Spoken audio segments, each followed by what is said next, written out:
So I think it's time. So let's start our session. Okay, so do you hear me okay? So it's a hybrid session, right? And so I hope things will be all right. So let's first welcome Professor Dr. Sedmio Nestorovich. He's a professor of ESSEC Business School at Asia Pacific, which is in Singapore. So let us clap our hands and then welcome. Thank you very much for your attendance. This is a very, small scale, in-depth research meeting. And then he kindly accepted our offer to come over to our Chiba University, a bit far away from Tokyo area, but he's always, maximizing his yesterday, he was moving around. Yes. 4 meetings, 5 meetings in 1 day, and then in 1 day, and then so yeah, and then actually after this meeting, he will be having another evening time appointment with so many of his schools alumni. So he's very active. Yes, and then he appears on TV on this geopolitics. Yeah. So that's why it's our honor to invite him to our Chiba University. And okay, so let's start today's agenda. So we have this, and okay, so we just right. Okay, hello everybody. Okay, so hello, Dr. Alfonso Torero. I hope you can hear me. Hello, everybody. There is an echo in the sound. Okay, sorry, I just fixed it. All right. So he's speaking from Mexico. Anyway, so as you can see here, all right, Dr. Yes, the echo ended. Thank you. All right. All right. So the social fairness and geopolitics. So this is today's agenda. All right. And we asked Professor Nestorovich to kindly talk about this issue of social fairness and geopolitics. Why social fairness? Because our main topic, as Dr. Professor Nestorovich already has a copy of this and know about this, we focus on social fairness. Social fairness is our main concern. And then we live in this, very unstable, society, globally, regionally, nationally, or locally. So geopolitics is becoming very, very important.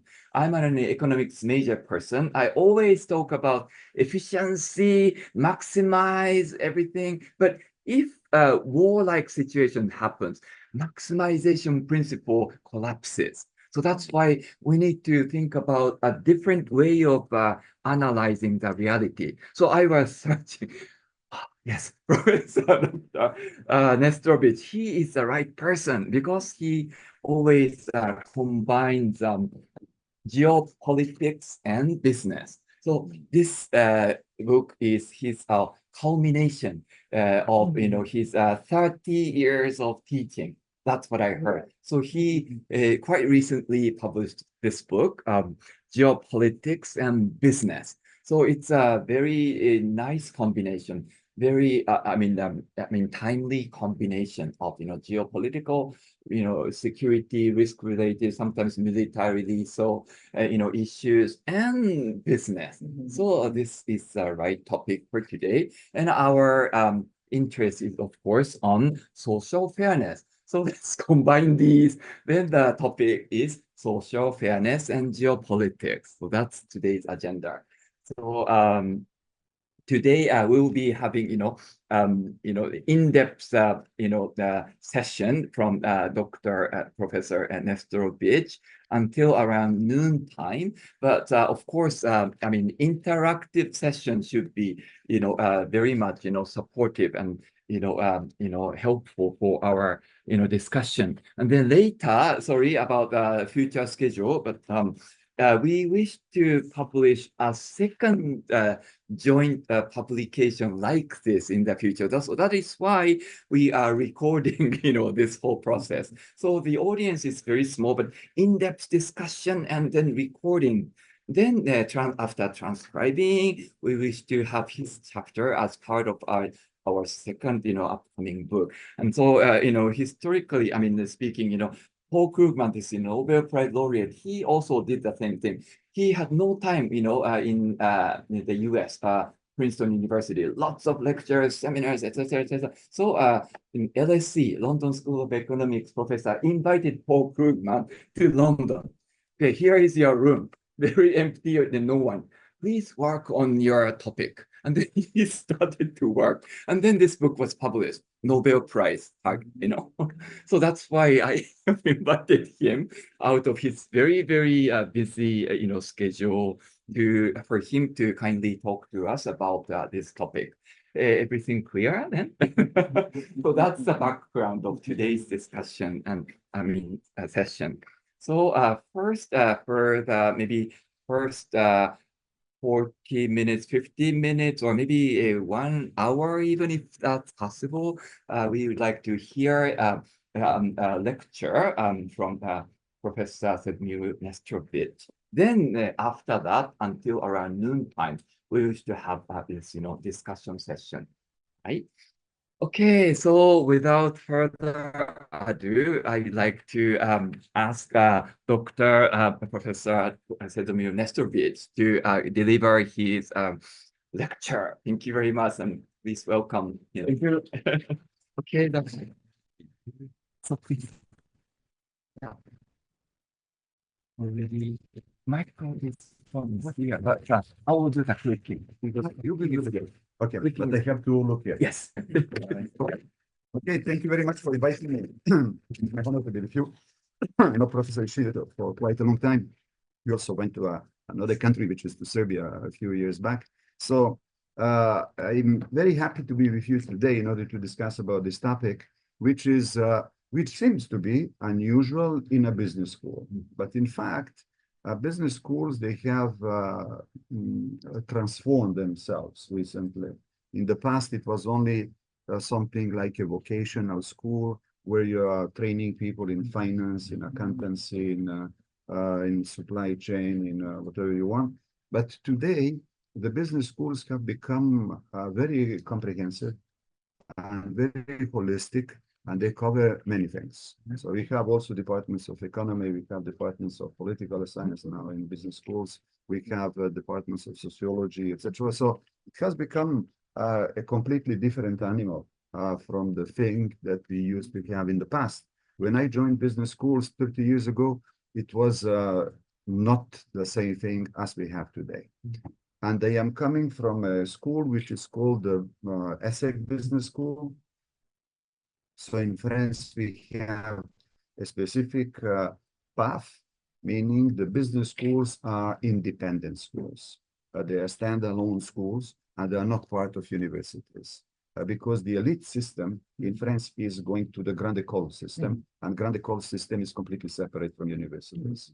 But we are a big school in the sense that we have more than 7,500 full-time students, and we also train about 7,000 executives per year. So it's a big machine, and we have several campuses. The big campus is in France, but we have a campus in Singapore. We are celebrating 20 years of existence next year for the campus there. And we have a smaller campus in Rabat in Morocco. But the main thing is the one in France. And just for the anecdote, when I started, it was all lectures in French. All the students were French. All the professors were French. Today, teach in English, and close to 40% of our student body is also foreign. So in that case, we cannot do this French anymore. So for today, we are talking about this topic here. So a few words about myself. So concerning myself, here on the slide, you have what I do. So you can find something which is teaching, and what I do as a duty in the school. So I'm teaching two topics. I'm teaching geopolitics, and I'm teaching Islamic business. So I will refer to both of them during my presentation. And I have two responsibilities. That is two programs that I have launched about 12 years ago. The first one is the program in APAC, that is in Asia Pacific, launched in Singapore. And the second one is the MBA that I launched 12 years ago with the Arabian Gulf University in Manama, Bahrain. And on top of this, the school has recognized that geopolitics is very important. So it is becoming one of the pillars of the school concerning the future development. So we set up a center for geopolitics and business. I am one of the co-directors. My colleague and friend Aurélien Colson, he is the co-director in France. So this is what we do. And based on the book that you have here, that has been published last year, I'm also giving many talks at the diplomatic academies. A diplomatic academy is the place where they train the future diplomats in various countries. So I did it in the region, in Indonesia, in Pakistan, but also in Europe. So here I have two pictures, but maybe we cannot see them. So the first one is coming from Rome. So in Rome, it was for the new batch, that is new people just finishing law school or finishing international relations, and they are coming to the Ministry of Foreign Affairs. And the second one is coming from Mexico. So for our friend who is in Mexico, I was in Mexico City last month, and they gave a talk to the Instituto Matias Romero, which is the diplomatic academy of the Ministry of Foreign Affairs in Mexico. So this is one, then maybe this is better. So go down, please, this one, and go up.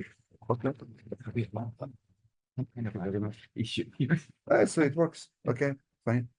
So this is based on the book. There's the two pictures. Okay, so now why do we talk about geopolitics? I will refer to Lee Hsien Loong. Lee Hsien Loong used to be the Prime Minister of Singapore for 20 years. And he's not anymore prime minister. Now he's senior minister, but he's still present there. It's a dynasty in Singapore. And he gave a very interesting talk when he was talking about the future challenges in the world. And the future challenges, according to him, there are two of them. The first one is technology, and the second one is geopolitics.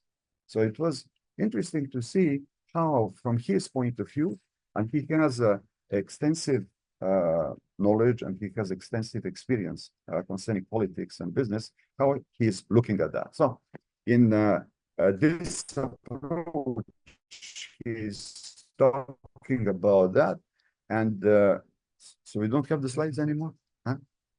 After looking at Lee Hsien Loong, we have a presence today which is given by the companies. So the companies are extremely interested in geopolitics today.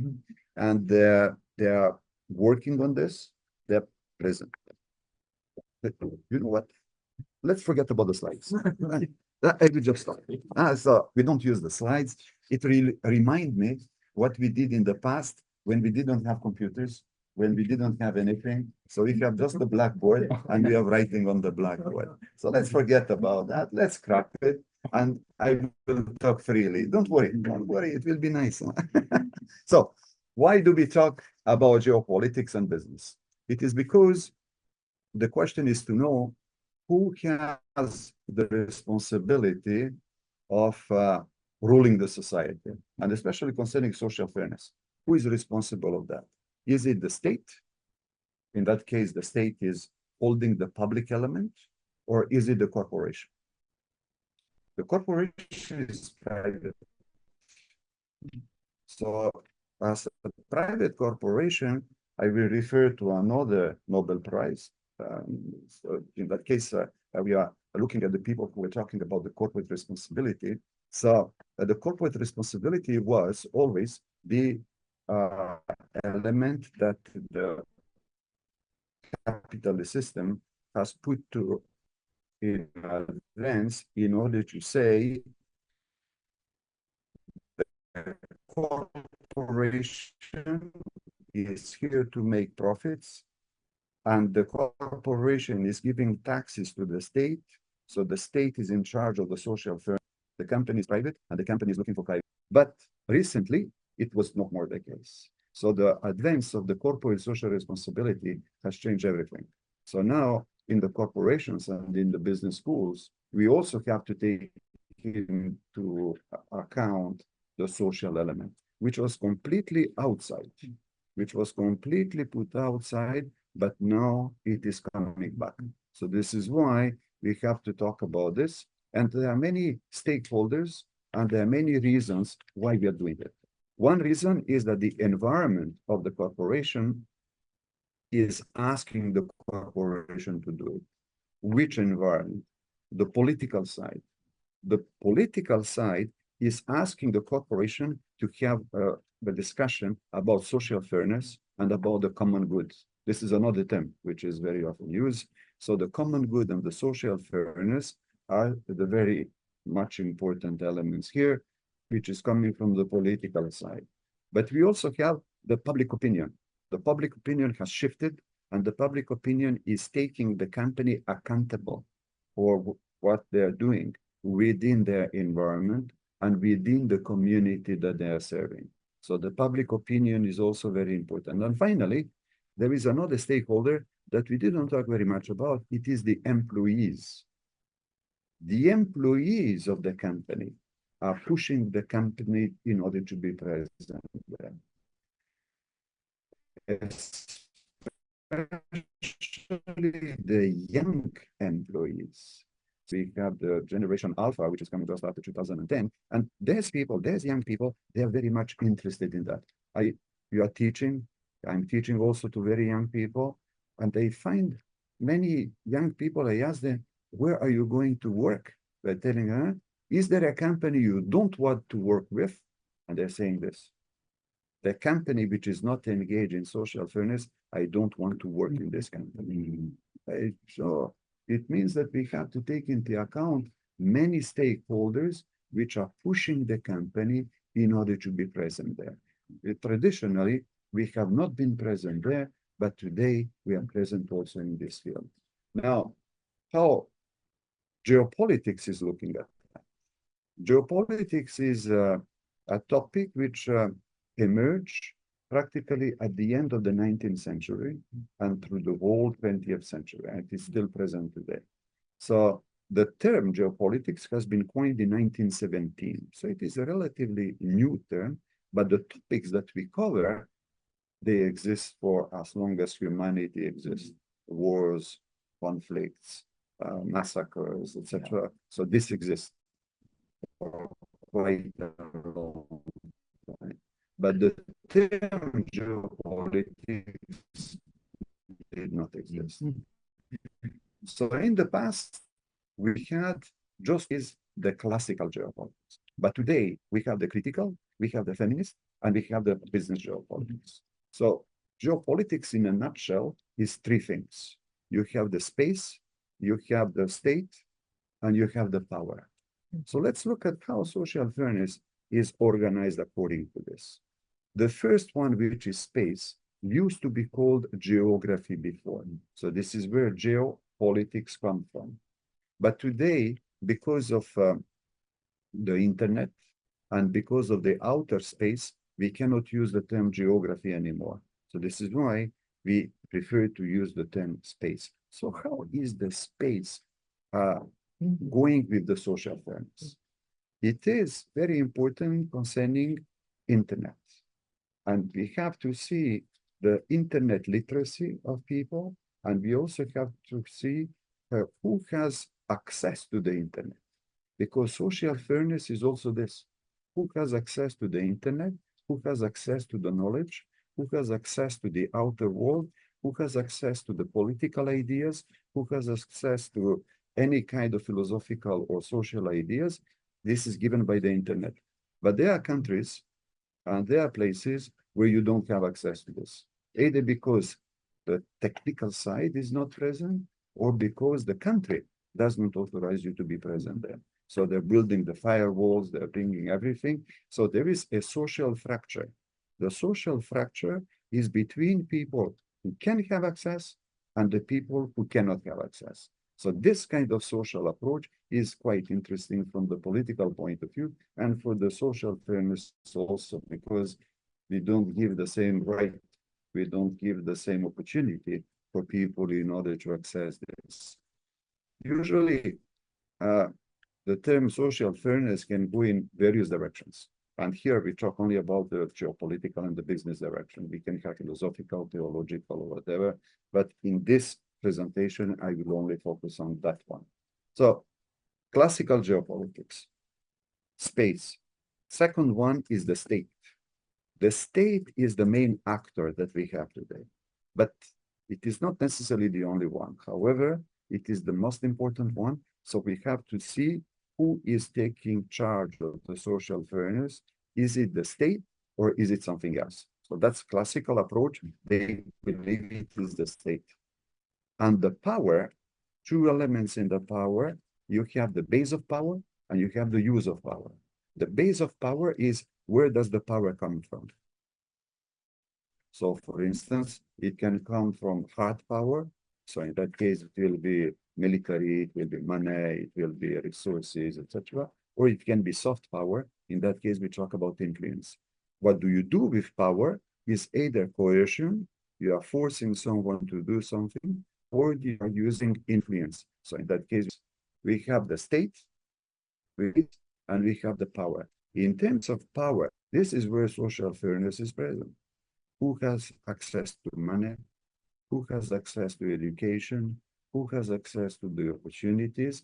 All this will be in the topic about power.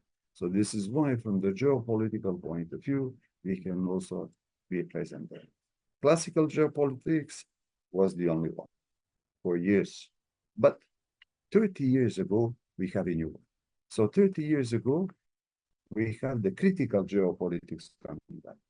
And critical geopolitics is referring to the critical theory. And the critical theory, we have two schools. We have the Frankfurt School, it was before the Second World War, and we have the French School after the Second World War. What is the essence of that? They are criticizing, obviously, what the classical approach is showing. So they're using social constructivism, and they are using the knowledge power nexus in order to explain all that. This part of geopolitics has not to do very much with economy and military. Economy and military is in the classical geopolitics. But critical geopolitics, it is more philosophy and sociology. This is where they are taking the most part of them. So this is why the Frankfurt School and the French School are the most important ones there. In terms of social constructivism, the main is given and nothing is granted. And it is not up to the state to do it. It is up to the society to do it. So if the society decides equality of treatment, it will be this. If the society decides capitalism, it will this. If the society decides about something else, it will be something else. My students, they love critical theory because they are all in one kind of equality. They are all looking for equality. And they don't want inequalities, especially inequalities from a monetary point of view. So this is a paradox. We are in a business school. We are supposed to train people who will be interested in profits. But in fact, the young generation today, they want to combine profits and social thing. So this is new. We didn't have this 30 years ago. 30 years ago, we were training people in order to become wolves of the Wall Street. That is, people who are ready to sell everything, people ready to, for profit, to do anything. But today, it is not the case. Even in business schools, we have a majority of students coming and telling me, okay, profits is important, but social contribution is also very important. So it means that they are very interested in the critical approach. So we have many philosophical, we have many sociological approaches. The third one is feminist geopolitics. This one is even younger. This one also did not exist before. But feminist geopolitics, of course, there is an important element on gender and sexuality. Definition of gender, definition of sex. Okay, so this one is very well covered. But there is another thing from the geopolitical point of view, which is very important, which is the emphasis on the individual and the emphasis on the community. The emphasis on the individual is talking about individual sovereignty.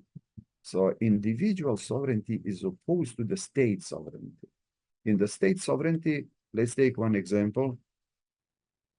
In a state sovereignty, because we're talking about post-COVID, the state can impose you to something, for instance, to wear a mask, or for instance, to be vaccinated. So this can be imposed by the state. Okay? But in the great majority of cases, it was not imposed by the state. In fact, the state was telling you, if you don't wear a mask, if you don't vaccinate it, we will make your life difficult. You cannot get out of your home, you cannot go to work, you cannot travel, etc. But we are not forcing you to do so. So this is where individual sovereignty comes up, meaning the state cannot impose you anything. And this is coming from feminism. Why from feminism? Because feminism was the first to use the concept, my body, my choice. So my body, my choice was usually linked with abortion, linked with sexual freedom, or with Planned Parenthood or whatever. So this was the first fight. But the second fight is individual sovereignty. The state cannot impose me anything. So this is why we have people who are sovereignty warriors. So sovereignty warriors mean people who are saying the state is something, but I have my own freedom and the state cannot impose me anything. And the second point is the minorities. So the minorities means that we are coming from the individual and we are moving to the collective side. So the collective side is our community.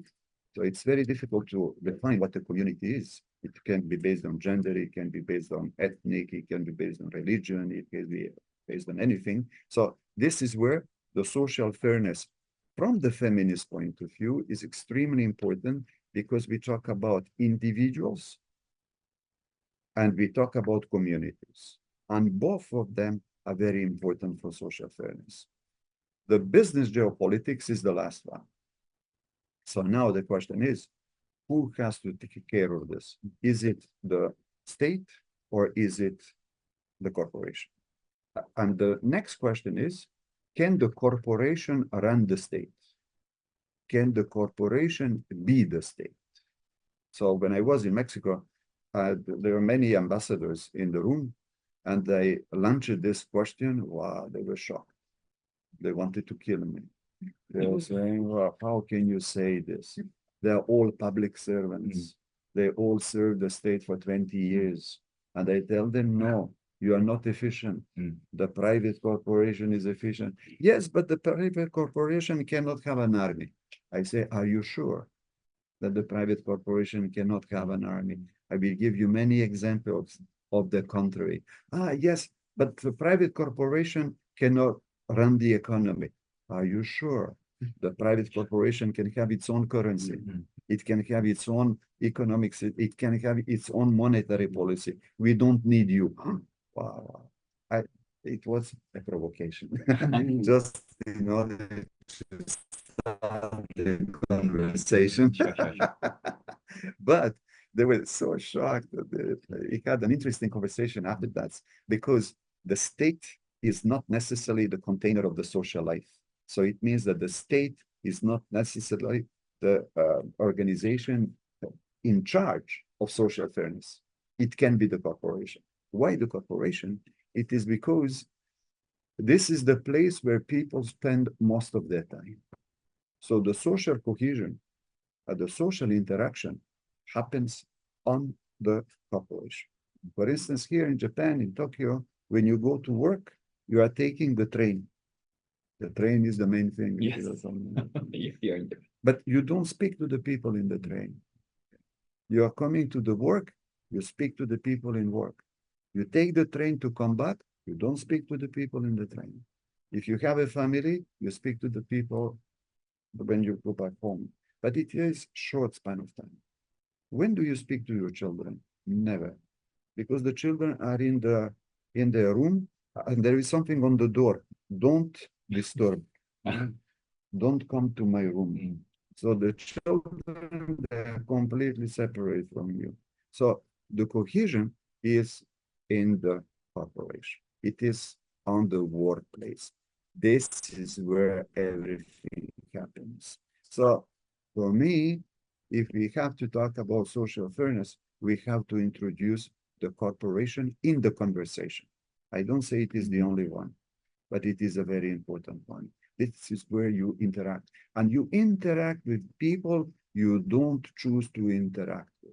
That's very important.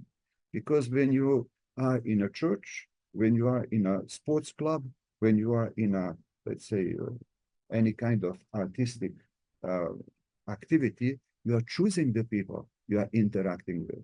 But in the workplace, you don't choose the people. It is the only place where you don't choose the people you are interacting with. So this is the only place where social fairness can be taken in fullness, because you don't choose the people. So this is why you are going there. So I hope we'll have a conversation of all these things. I will just finish with my other sphere of interest. So my other sphere of interest is Islamic business. And Islamic business refers to religion. Religion is having a very big, let's say, interest in social fairness. As you know, practically all the religions that they are concerned with the community, where they're concerned with the with justice, any kind of justice that they can imagine. So for them, it is quite important. So of course, from the Christian point of view, we have a huge battle of talk on social fairness, which is coming either from the Catholic Church, but also coming from the Protestant and coming from the Orthodox traditions. This is something which exists. But I'm concentrating on Islam. So in Islam, premise of Islam concerning social fairness, it is to say that all people and everything that we see is created by Allah. So in that sense, for them, it is very important that people like you and me here, we are not the owners of any materiality. We are the stewards. So the concept of stewardship is the basic concept that we have in Islam. So it means that people are not owners of nature. They are not owners of everything that we can see. We are stewards, and it means we cannot harm it. So in economy, this is what I discussed with Ishido last time. The basic of one element in Islam is Islamic finance. And the basic part of it is social justice. This is why we have Islamic finance. Islam has nothing against people to be rich. You can make money. Even the Prophet Muhammad was a merchant, and the Prophet Muhammad is considered to be the perfect man. So you can make business. You can make profits, that's okay. But one important element for them is to explain where the money comes from and what did you do with this money. So these are the two main questions. And the two main questions will be asked for them. If they are believers, they will ask during the day of judgment, when they have to decide, are you going to hell? Are you going to paradise? Are you going to purgatory or something else? So the day of judgment is not necessarily an economic concept, but for the people, it is a very important thing, because all their life is organized according to this. So everything that we have in Islamic finance, would it be the prohibition of interest? This is part of social justice. Why so? This is how they explain. So they are telling us we have something against the interest rate. Why so? Because the people who need money. On the other side, you have people who have money. The people who have money will lend to people who don't have money, and they will charge interest. So what does it mean? They will perpetuate social injustice. So we have to break this. So we have to eliminate the interest rate. So this is how they're explaining it. There is also a theological explanation, because only Allah is in charge of time. because here you are charging money on time. So they're saying no. But social justice is the first one. And the second concept is zakat. Zakat is the third pillar of Islam, and zakat is alms giving. This is when people who have money, they are giving to people who don't have money. And it is calculated. So you have the nisab. Nisab is the minimum that you need for life, but 2.5% above nisab of your income during the year, you have to distribute to people. Hey, it is not the only religion doing it. Last month, Utah, and Utah, this is the land of the Mormons. And for the Mormons, they're giving 10% of their income to the church. And the church is in charge after that of redistributing.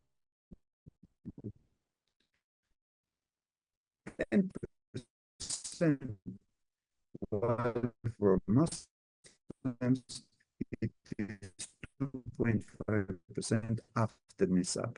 So I just want to make a link between business, geopolitics, Homo economicus. I'm sorry, Ishido, for that. Homo economicus means that we are all rational people. It means that we all aim for the same thing, and this same thing is to have more.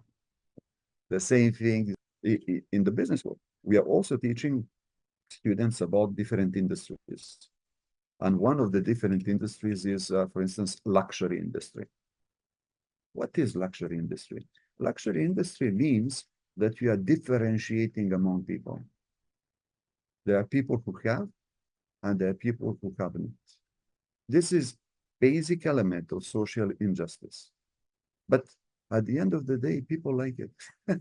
So I cannot go against luxury. They like the excellence of the items. They know they cannot afford a Ferrari car, but they like it. They like it. So there is a paradox. We are not only rational beings. We are not only thinking in rational terms, but there can be something else. So this is how I'm bringing here geopolitics, business, and sometimes religion. So very often it doesn't go together. Very often people are shy of doing it. Why so? It is because they don't want to offend other people, because they are unsure, they're uncomfortable talking about that. But in my domain, when we talk about geopolitics, we have to cover everything. So when we cover it, can be political science, it can be economy, it can be religion, it can be ecology, it can be something else. So we tend to have this comprehensive view. So geopolitics is not only between countries. This is the usual thing that we have in the news. That is, for instance, will there be a war between China and Taiwan? This is a common thing. Will China exploit the South China Sea? This is the common thing that we have.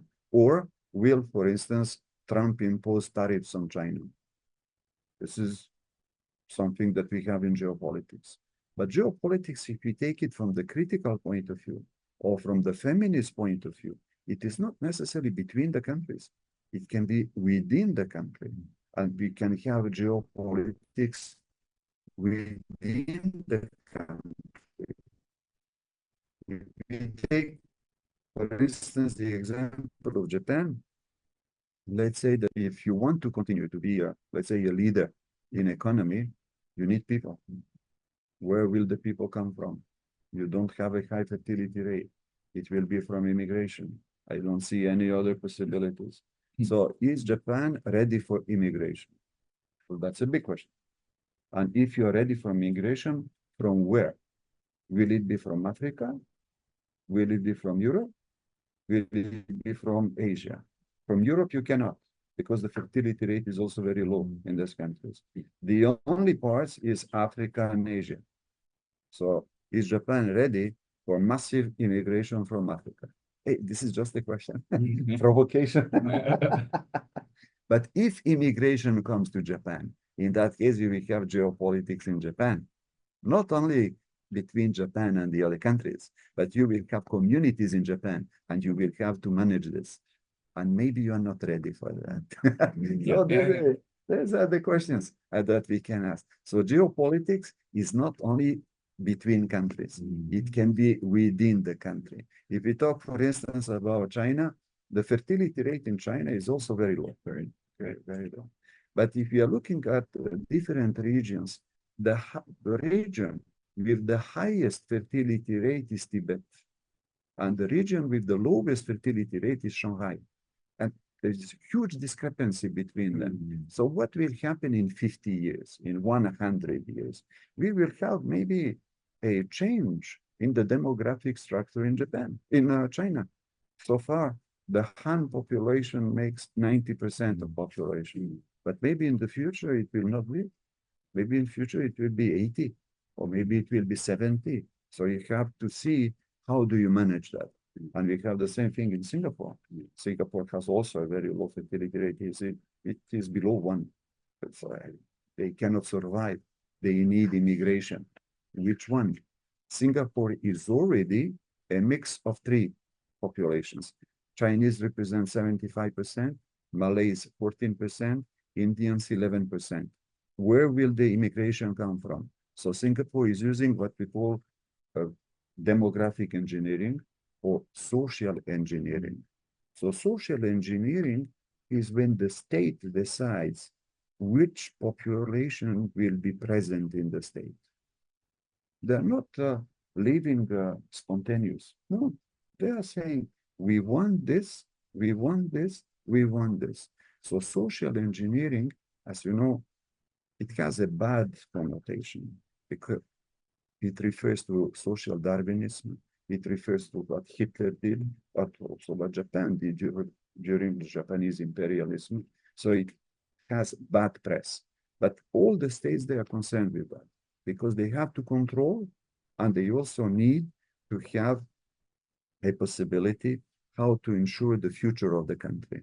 So they have also to talk about that. So geopolitics is not only international relations. It is also within the country. And when we talk about the country, we also talk about religion. So this is why I'm bringing Islam and I'm bringing some other elements here. Hey, I proposed I stopped talking a little bit. I prefer to have questions. And in that case, we can continue the conversation. Oh, thank you so much, Professor Nestorovich, for your really provocative and also interesting way of, introducing your issue area. So you have nicely covered this topic of social fairness and geopolitics. But geopolitics not in the sense of international, but also within a nation thing. Exactly. Yeah, so all of us are interested in social science in any, whatever, some sense. So maybe each one of us could address, a question. The question is in the context. So the floor is very much open. Anyone can please, take the initiative. I have mine, but I would like to, ask you to just, ask any, comment. Can I go first? Sure, Please. please. Thank you very much for your very interesting lecture. And especially the philosophical side, because I teach philosophy of law here in Chiba University, and I have 2 questions about your presentation. The first one is about the Islamic business. And according to Max Weber, the spirit of capitalism is deeply connected to the ethics of Protestantism. But I think such kind of idea is slightly wrong, and I am skeptical about it because I think capitalism is not limited inside the domain of Protestantism. There must be Islamic capitalism. There must be Japanese style capitalism. And yes, my hometown, Shiga Prefecture, is famous for the culture of entrepreneurship. Yes, of Japanese style. So I think the capitalism spirit is not only the Protestant, but also something global kind of things.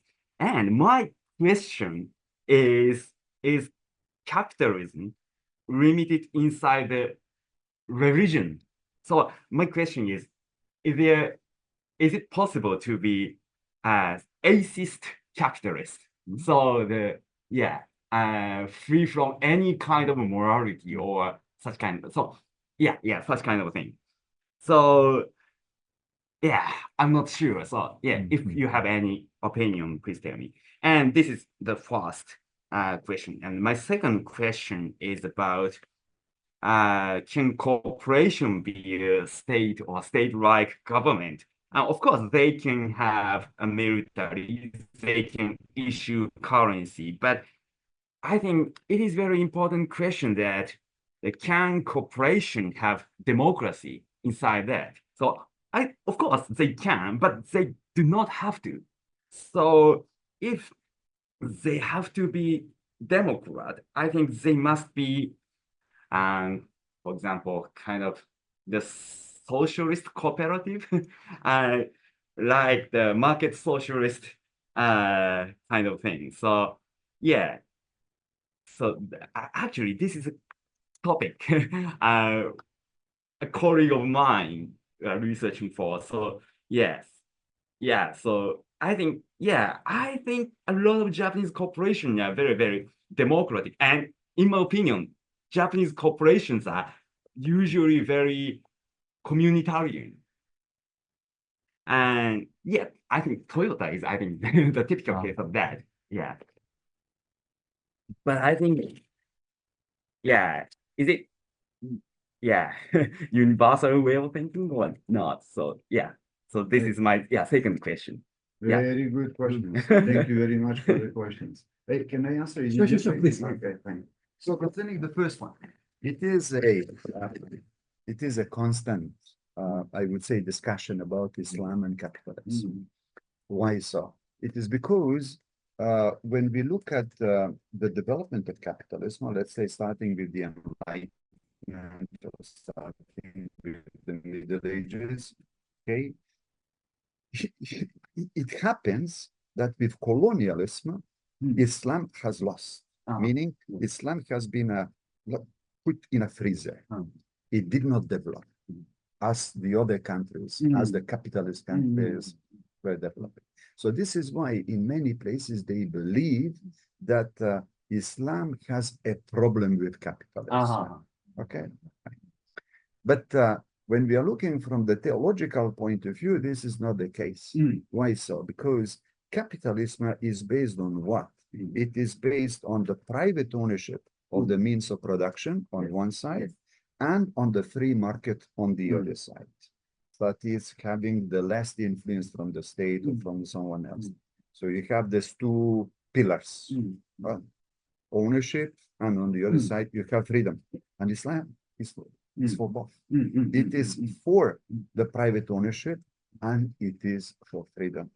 So now the problem is going with the term of innovation. This is where we have a problem because Islam is based on the Sharia approach. And the Sharia approach is based on very old texts. So it is based on the Quran and it is based on the Sunnah from the Prophet Muhammad. So it means that we are fixing it.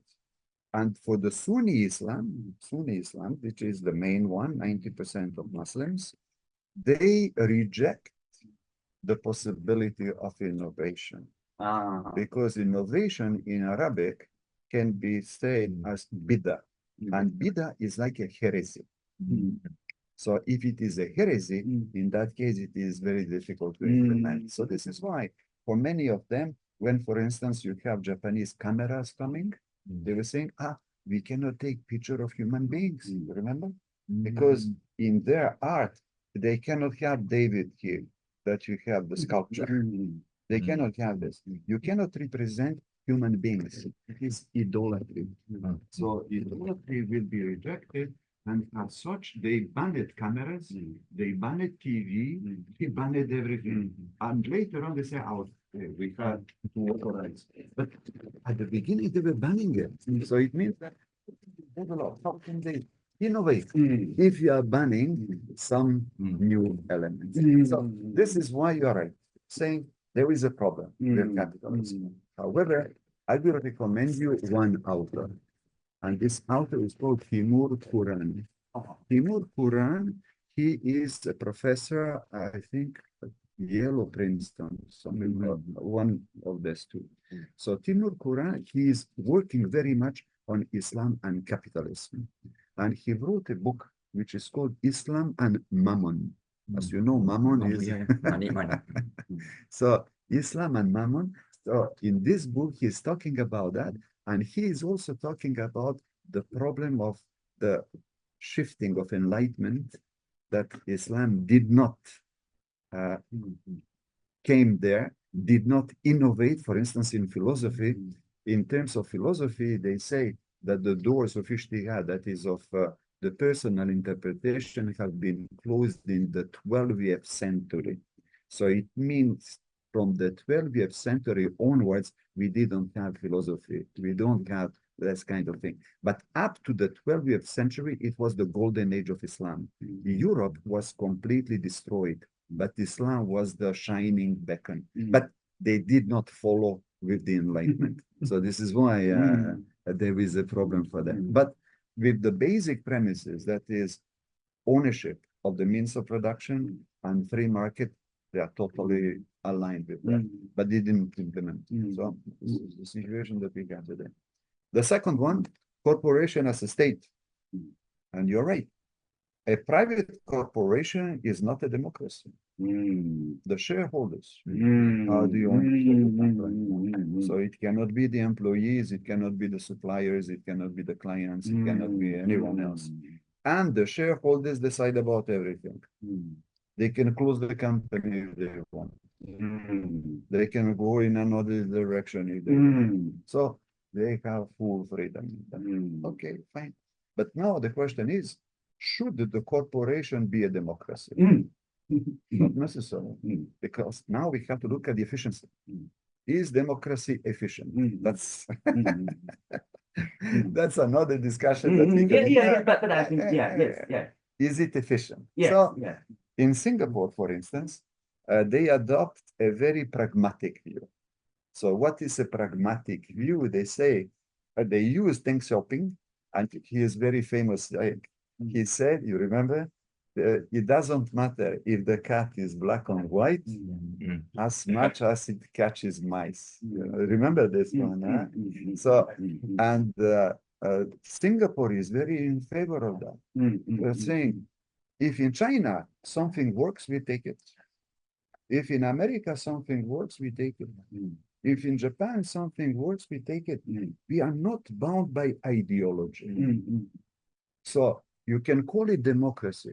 You can call it authoritarianism. You can call it collectivism. You can call it as you want. We don't care. The only question is, does it work? This is the policy that we have. Yes. So this is the policy that we have. So it is a very interesting discussion that we can have about that. So now, can the corporation be a state? It used to be the case in the past. So starting with colonialism, that is by the year 1600, when the Europeans went to Indonesia, when they went to America, when they went to Africa, it was not the state. So the private corporations, they ruled the world. And they ruled the world for 300 years. So why not again? I'm not advocating, I'm just provoking as usual. So just saying, today, it will not be the British East India Company, but maybe Meta, maybe Tesla, maybe someone else will rule the world. Why not? Because we have to see from the political point of view, who are the people that people trust? Do they trust Trump or do they trust Elon Musk? It's a very interesting question. It's a very interesting question. If they trust Elon Musk more, let Elon Musk rule the country. Why not? So I understand that the people I'm talking to, they are shocked. They say, no, it cannot be, etc. But maybe it will happen. Maybe it will happen. So just in order to say that the corporation is not necessarily a democracy. It can be authoritarian, but provided that it delivers results. If it doesn't deliver results, people don't take it. But this is what is happening in Singapore. In Singapore is a democracy, a special type of democracy. But it means that people are using the trade-off. So the trade-off, I am giving you my vote, I am giving you my confidence and trust. In exchange, Singapore is the best in Asia. And people say yes.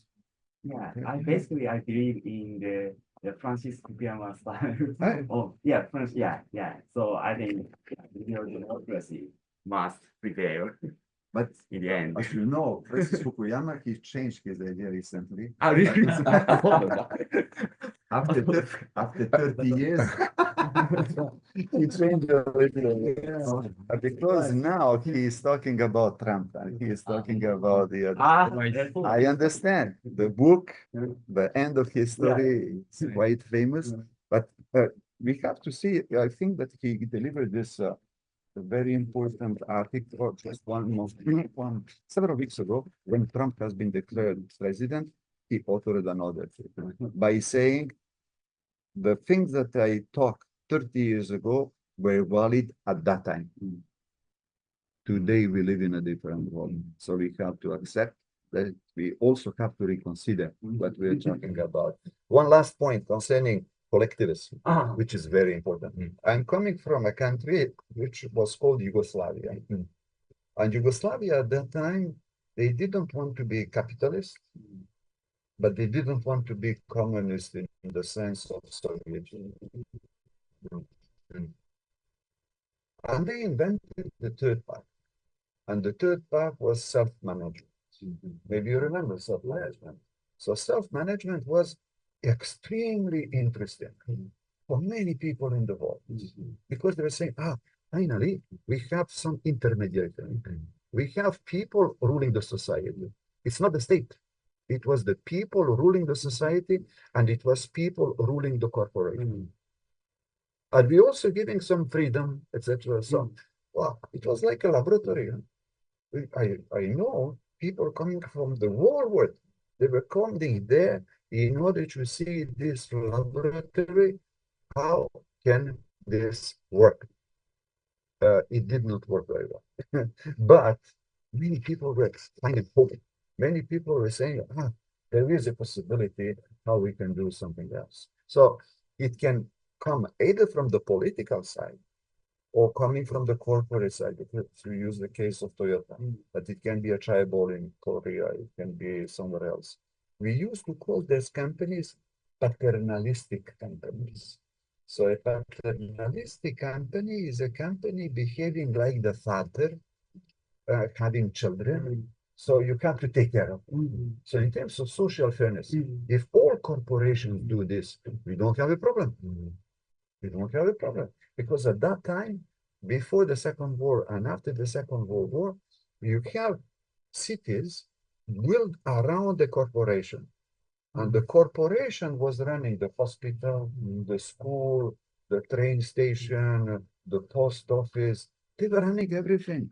So it was a paternalistic concept. And over the years, we have changed this with the introduction of shareholders, with the introduction of investment funds, etc. But at the beginning, the corporation had a responsibility. It was not called corporate social responsibility, but they did it. They did it. It was a paternalistic company. So we had this in the past. Hey, I'm not here to defend the corporation.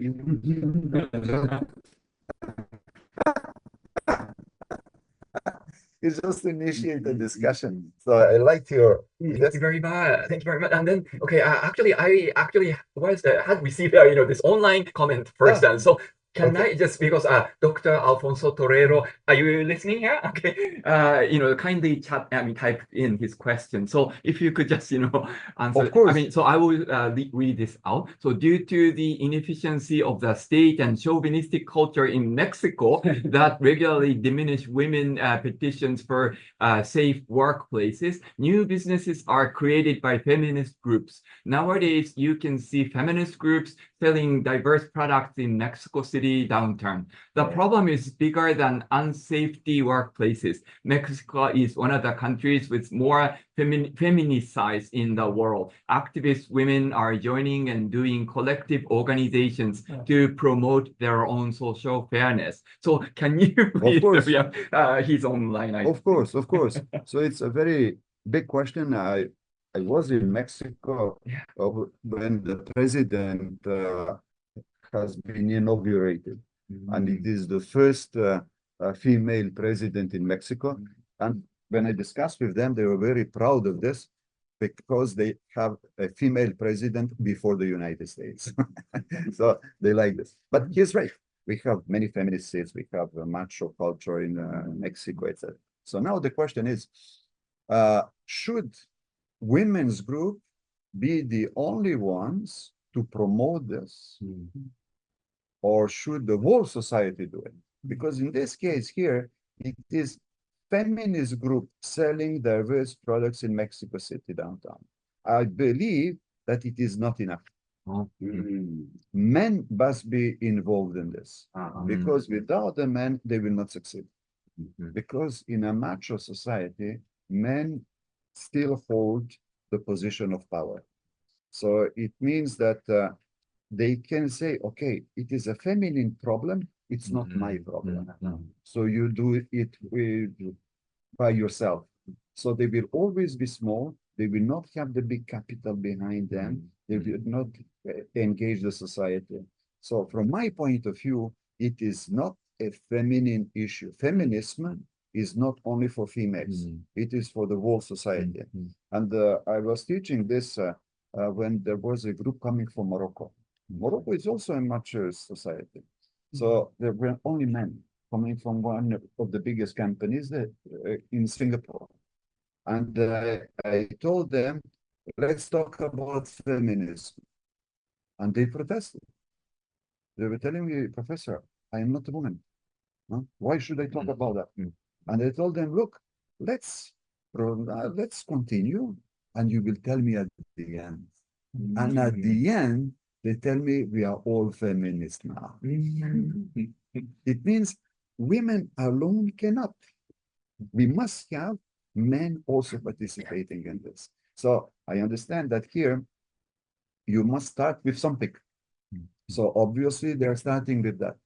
But in my opinion, we should open it to men. But now we have a problem. Because if we are influenced by the feminist group from the United States, in the United States, feminism is taking another direction. So the direction from the United States is to say, because you are not a woman, you cannot talk about women's issues. No, this is what they say. This is what they say. Why do they say this? It is because you did not experience it. You didn't live it. So you can only talk theoretically about it, but you cannot talk it from the practical point of view. So it comes to the feminist issues. It's up to women to talk about it. You, as a man, you will have conscious or unconscious bias about that. So you cannot talk about that. This is where I don't agree with them. Because I believe everyone should be involved in that, especially if we want to help them. Now, if we don't want to help, if we don't want social fairness, just leave it. But if we want social fairness, everyone should be involved in it.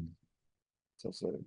Thank you very much. Okay, did you hear that? Thank you very much. Okay, please, thank you very much. Involve, I just wrote, it was a comment just to give more information about Mexican situation. But thank you very much. The answer was really deep and extensive. I have another question. Can I make it Please to do. you? Please do. Okay. Well, my main studies topic is not geopolitics, so maybe it's a very simple question. But first of all, thank you for the interesting presentation. You explained that the actual studies in geopolitics have criticized the social unfairness and excesses of capitalism. How are geopolitics studies considering and promoting the knowledge of ecology, like a healthy ecology from ancient cultures, for example? Okay, very good question. Very good question. In fact, what is happening is that, again, we have different branches. They are looking at the state doing the social fairness and nothing else. Let's take one example. For the ecological approach, and when we are looking at the carbon footprint, you have countries where they still use coal for energy. And among those countries, we have China. About 60% of energy produced in China of electricity is coming from coal. And after that, you have India and you have Indonesia. Okay. So now you have Western groups coming to China, coming to India, and coming to Indonesia. And they are telling them, you have to decarbonize because your contribution to the global warming, your contribution to ecology is you all use electrical vehicles, but because you guys, you use coal in order to have energy, it is useless because we cannot compensate for that. So they are coming there and they're telling them you have to stop. You have been in Indonesia, meaning for the people who are interested in ASEAN, in Indonesia, my Indonesian friends, they're telling me, we would like to decarbonize, but we cannot because it is the cheapest energy that we have. And if we want to survive, we must use this. You, the Westerners, you live in luxury. You live in comfort zone. You have everything. You have nuclear, you have oil, you have gas, we don't have. So how can you tell us to decarbonize when we don't have an alternative? How can you tell the African nations to decarbonize when they don't have any alternative? So this is where we have a problem. And you're right, Alfonso. My students and my colleagues who are only reading Western books, who are only reading something coming from the West, they perpetuate this kind of discourse, this kind of narrative. And this is a narrative which is putting the emphasis on decarbonation. But if you are coming from Thailand, if you are coming from Indonesia, if you're coming from India, how can you talk about that? They don't have an alternative. So in that case, they must continue with this. So now, if you provide an alternative, we will listen to you. But until you provide an alternative which is affordable, which is sustainable in terms of money for us, we must continue with this. So this is where we have also an, let's say, a misunderstanding between, I don't say Western countries, between Western narrative. The Western narrative can be in Japan. The Western narrative can be in Indonesia. The Western narrative can be in any country for the people who are only looking at the Western sources, who are only educated in America, only looking at the American professors, etc. But we live in a multipolar world. So in a multipolar world, we have to accept also books, also this kind of research that is done in Asia, that is done in Latin America, that is done in Africa.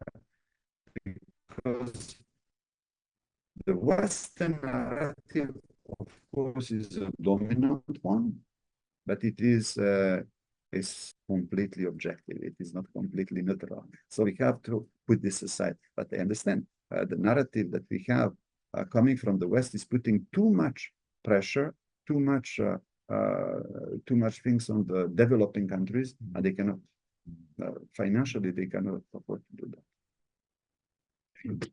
very much. So thank you so Sorry, much. I'm provocating. No. I like your answer. So thank you so much, Dr. Alfonso Torero, for your question, and also thank you so much, Dr. for your provoking kind, but stimulating, answer. So okay. Yes. I was very surprised and very inspired by your lecture today and your book, because my interest about geopolitics, Yes. especially in understanding Japanese academy, the classical geopolitics. Yes. So obviously, we are studies social sciences, but studies geopolitics a bit from apart from that. Exactly. Yeah. No, you're right. So, You're but right. seeing your book represents today, you introduce various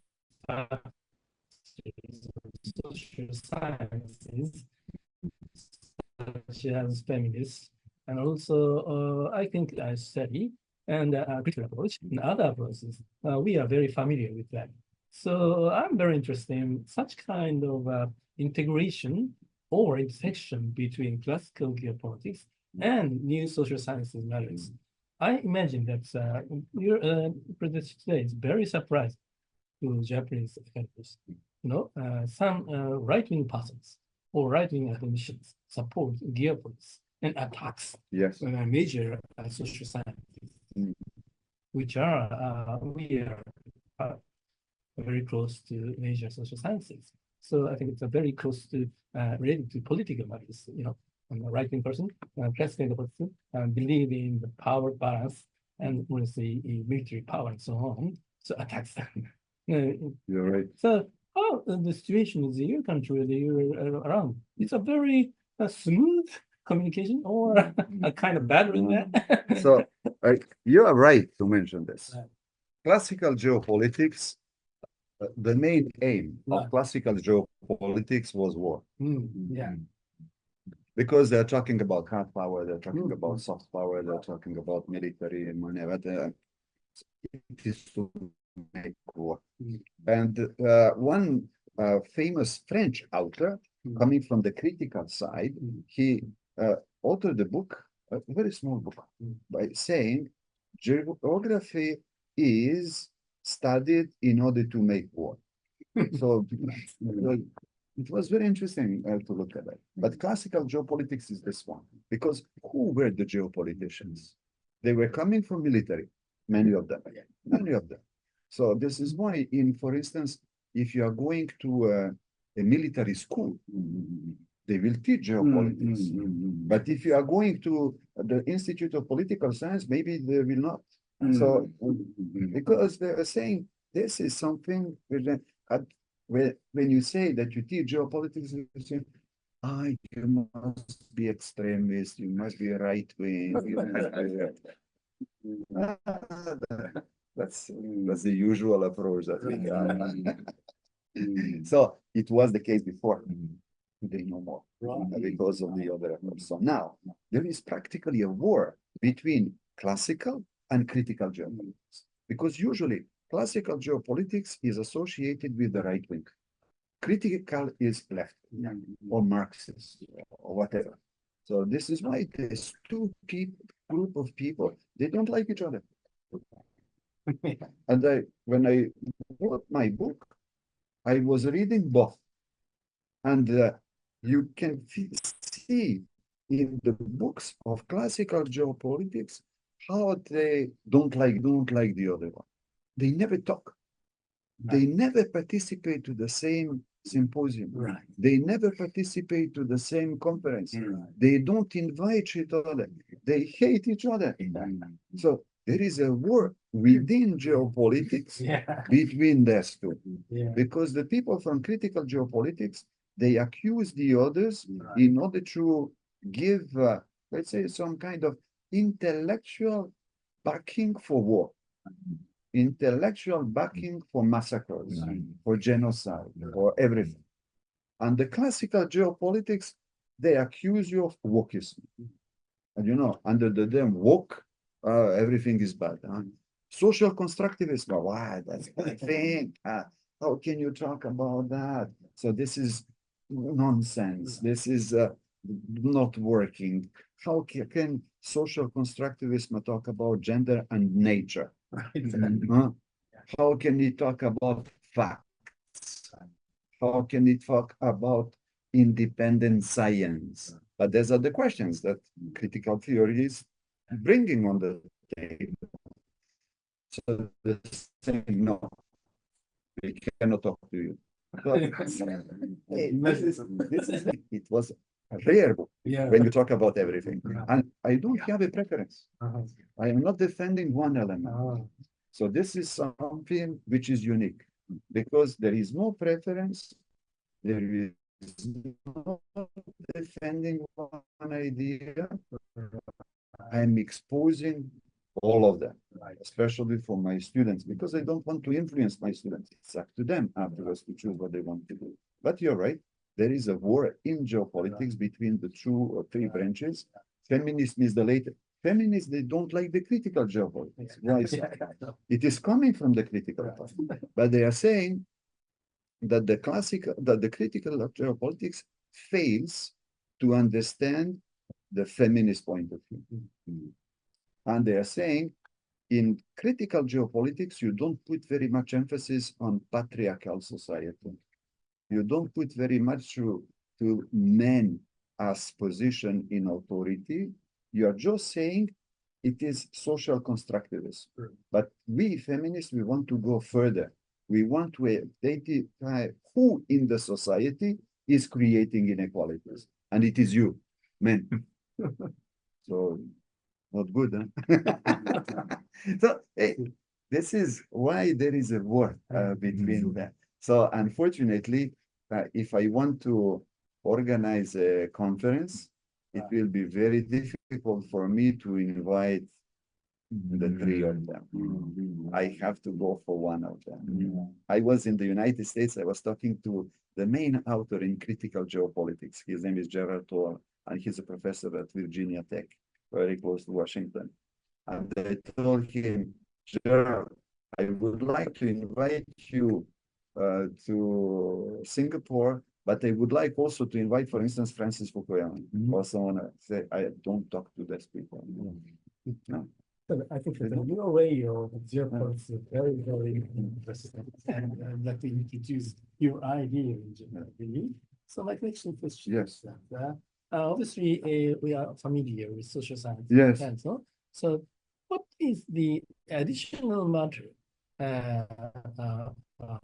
on the, for example, usual critical theory or obviously I know there are usual arguments like that. Yes. But what is the difference between geopolitical feminist difference or feminism? Very good. Very good. Because in that case, we are looking, for instance, at the 3 elements that I mentioned. Right. That is space, state, and power. So how do they look at these 3 elements? Right. So feminism will say, for instance, space. Okay. Let's take one example of space. From the classical geopolitics, it will be the state. Okay, fine.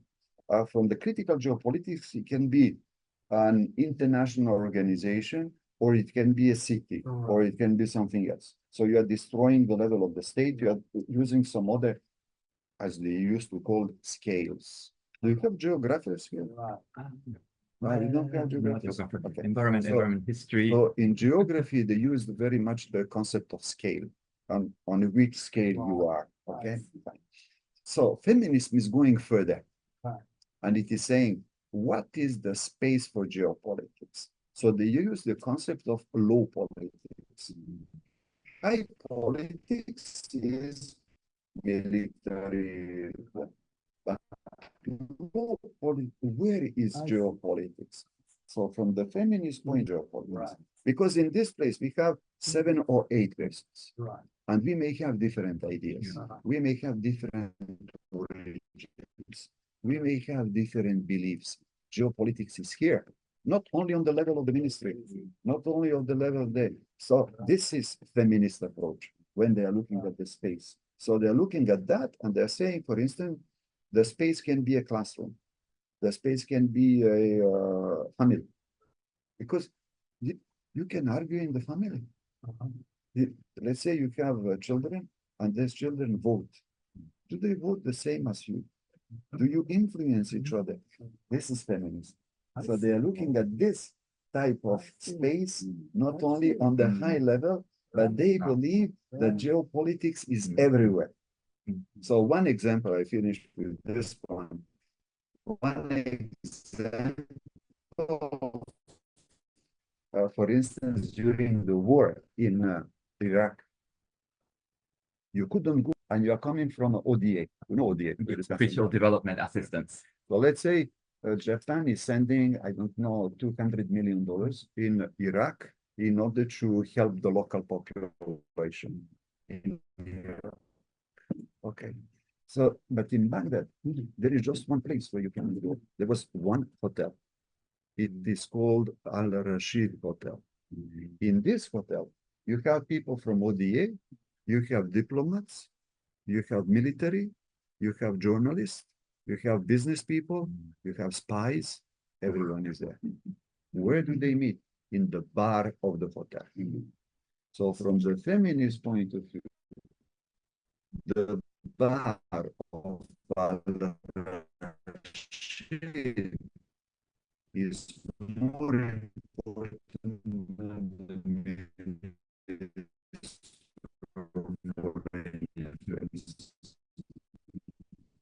because this is where you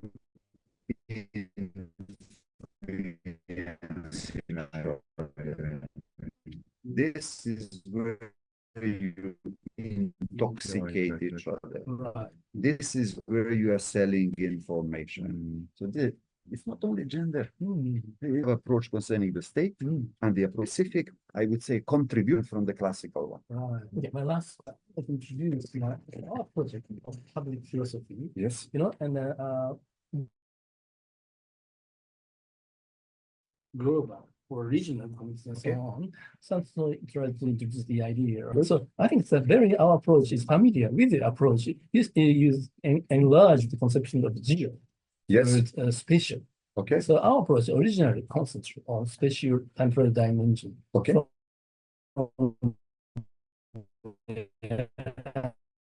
Private and public.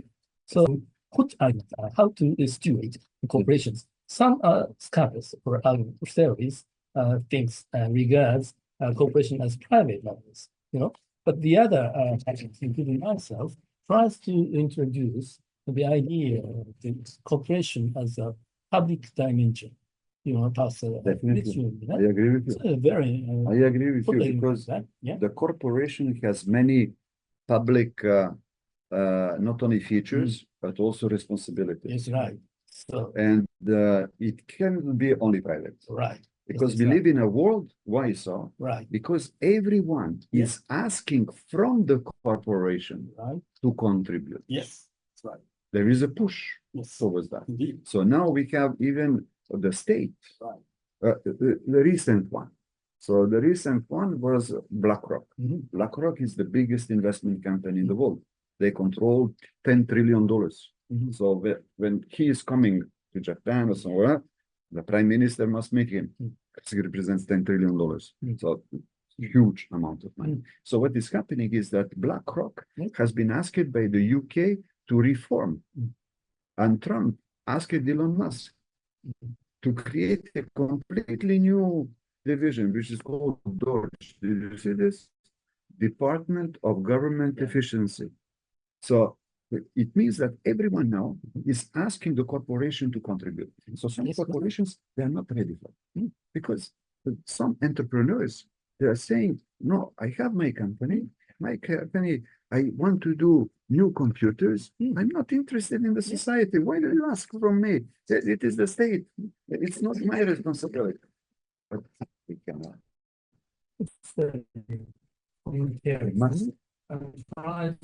To enlarge comparison from political leaders definitely, they're coming there. Companies or the profession can be in one dimension. So it can be the political, but it can also be the public opinion. Because the public opinion is now shaming you as a corporation if you don't do the things well. And they will launch a boycott. So now the corporation is afraid. Yes. If they don't do it, there might be a backlash on this. So they are saying, we have to do some green, we have to do some community, we have to do it because otherwise we will be boycotted. And at the end of the day, we are looking at figures. We are looking at money. If I'm losing money, that's not good. So in order to have money, I also have to be present there. Right. So it means that they are motivated Right. in order to be there. But I agree with you. Today, the corporation is not only private. It has a public domain. And this is why in our center on public goods. So we are a certain number of universities, they are working on this. So it is usually in the courses of ethics. Right. So in courses of ethics, we are teaching this, but we have more and more courses on public responsibility and especially on how do they call degrowth. We should not only look at the development in terms of GDP as the success. It can be something else. Right. We can go down. So Right. this is called degrowth. Right. Okay. And there are some Japanese who are also present in this. So they're focusing on this, but I agree with you. The corporation cannot only be private, but they also have some public elements. I'm happy to see here the word for community. So community corporation and society and so on. And so they try to release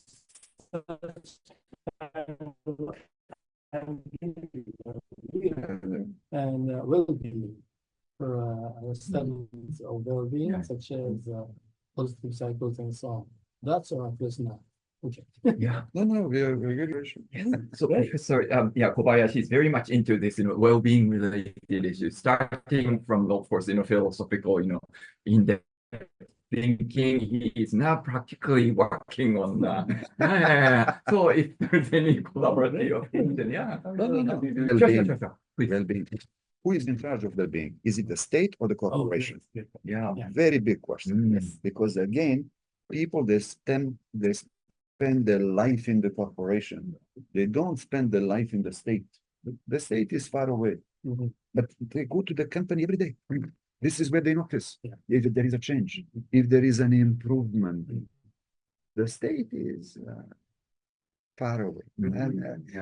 But the corporation is there every day. So they are looking at that. For instance, what I have now, after the COVID, we are all going back to the physical. Okay. So for instance, in my school, we don't use remote anymore. You must come back to the classroom, you must do this. When I ask them, where are you going to work? And they're telling me, I want to work in a company which is permitting me to work 2 days in a week remote. I say, why so? I feel more comfortable at home with my cat, with my dog. So this is the well-being that we are talking about.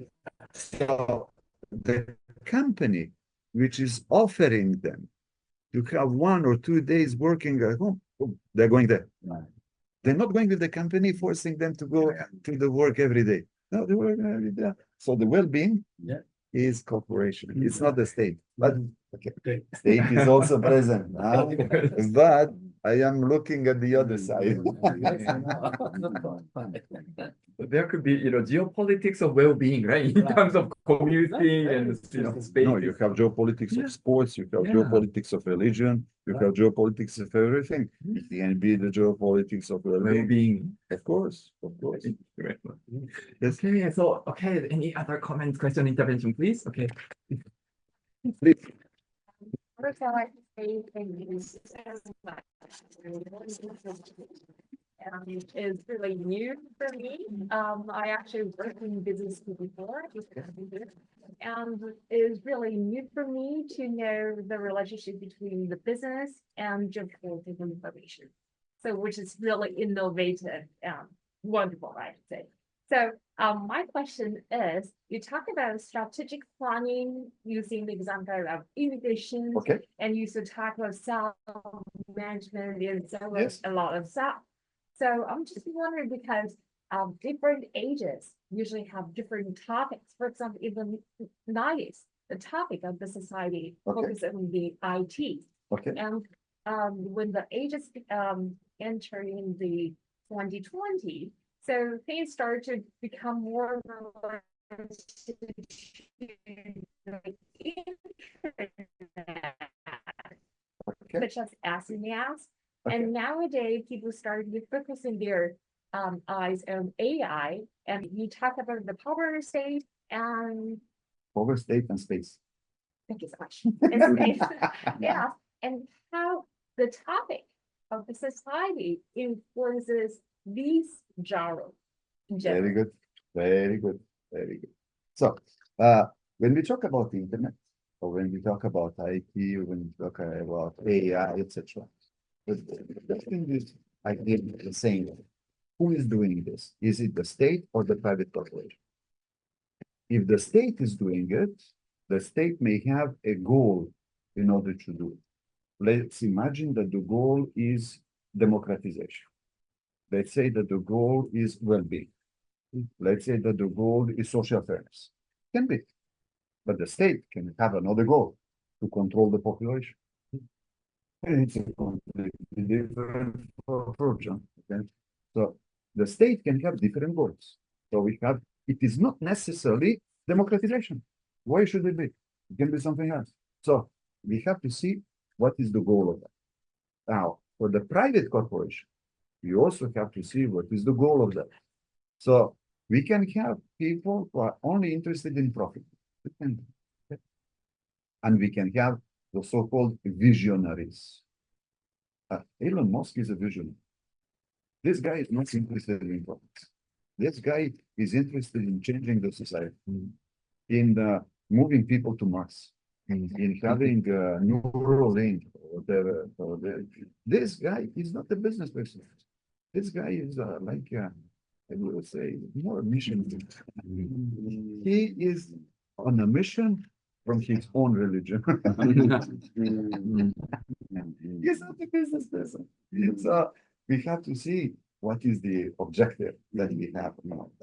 So now, when we look at the mission of the company in the past was to make profits, okay?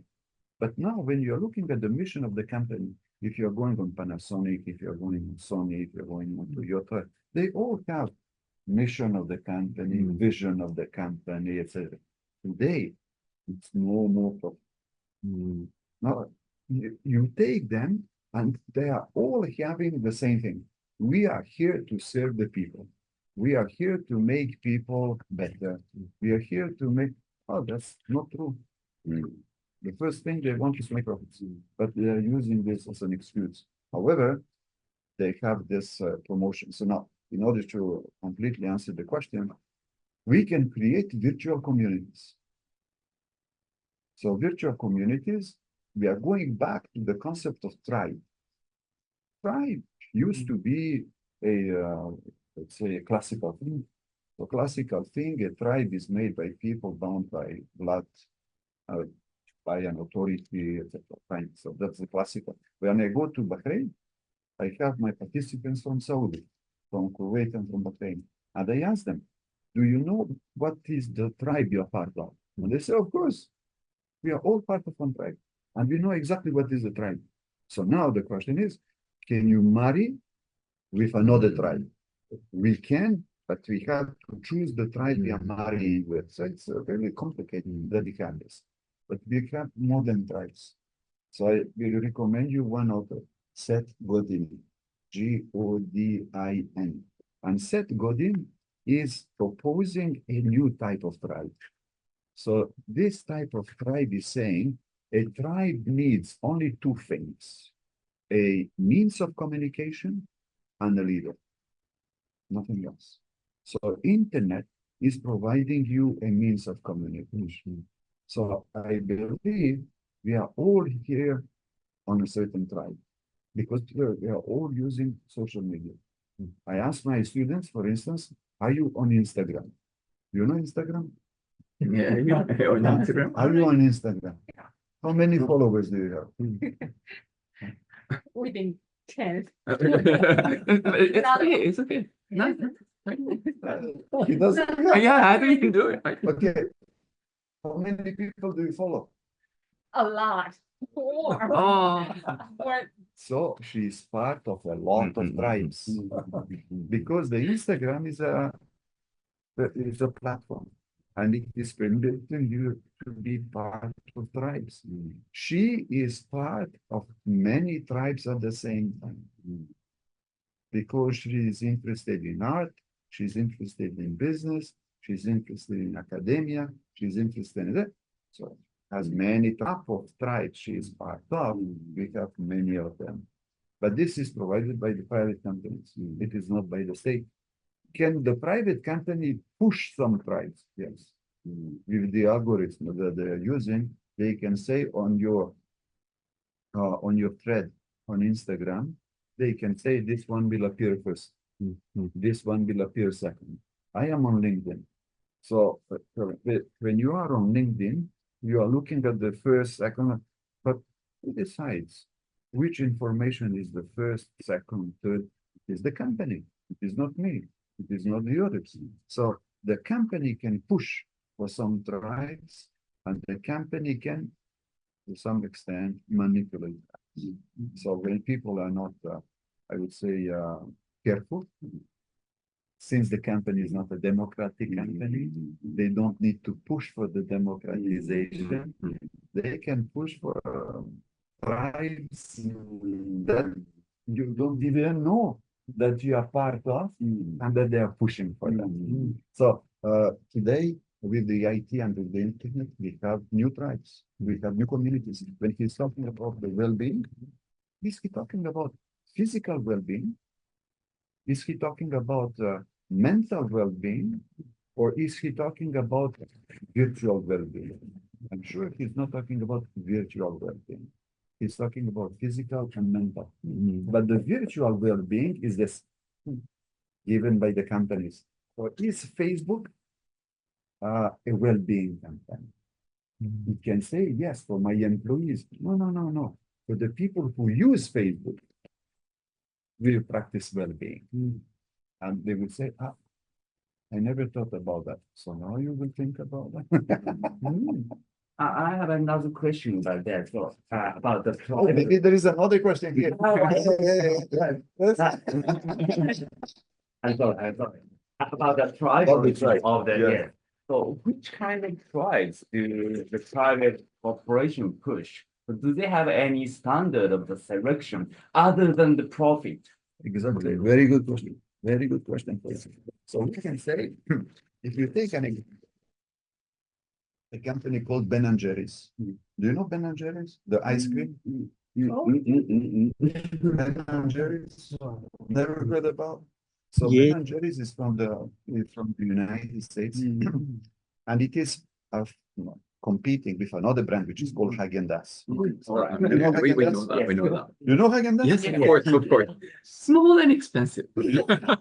And Ben and Jerry's, you don't know? No. Sorry. Okay, so Ben and Jerry's, two guys, Ben and Jerry. This is where the name comes from. So you can go online and you can find it. So Ben and Jerry's is very famous in the United States. Okay, fine. So this is Ben and Jerry's. Ben and Jerry's. So Thank you very much. so Ben and Jerry's, a very interesting company because the founders, they had a social mission from the very beginning. They were sourcing milk from the local farmers. They're doing everything sustainable. They are given part of the profit. Fine. Okay. But the company has been bought by Unilever. Unilever is a giant.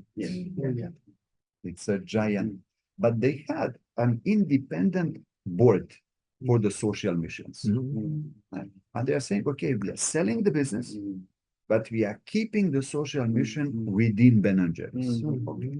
And Unilever was saying, okay, we buy the brand is very good, pay billions of money, and they are keeping the social mission for them. So Unilever doesn't intervene in that. What is the problem?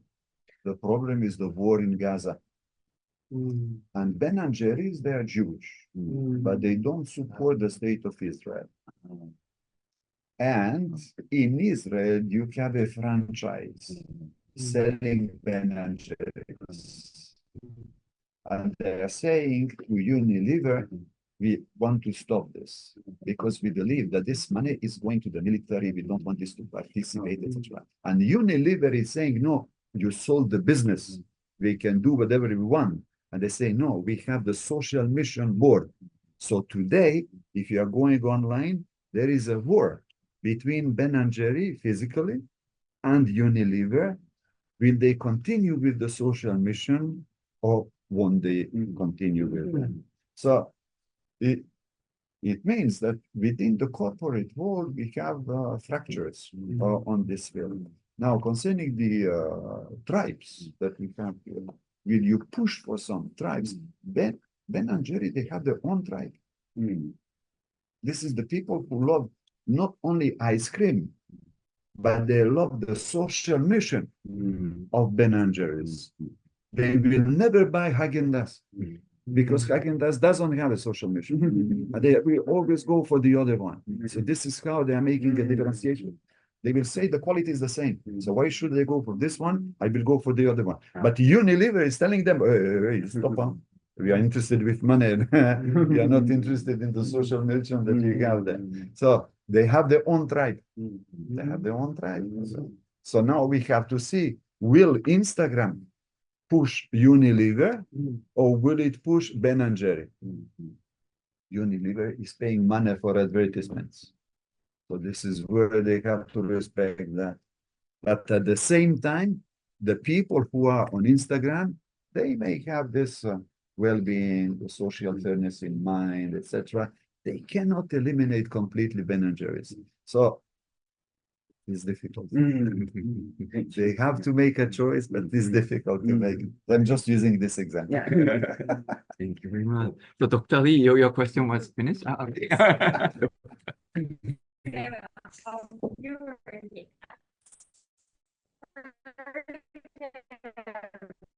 the Islam. Yes. So I'm just wondering, you talk about religious barrier to innovations to Islam. Exactly. So I'm just wondering, for example, for different religions, it's maybe taking different business strategies in importance. So to overcome the barrier of those visits, so it's important to take inclusive approach, like because, for example, Islam people cares about the God issues. So from their perspective, using their behavior psychology, and from tactical approach, maybe using specific religious perspective is better to entering the market of their world. Is it true or? Of course. So in order to answer the question, we have two ways how to answer the question. The first one is that Islam always recognizes that it is the third in a monotheism. The first one is Judaism, the second one is Christianity, and Islam is the third.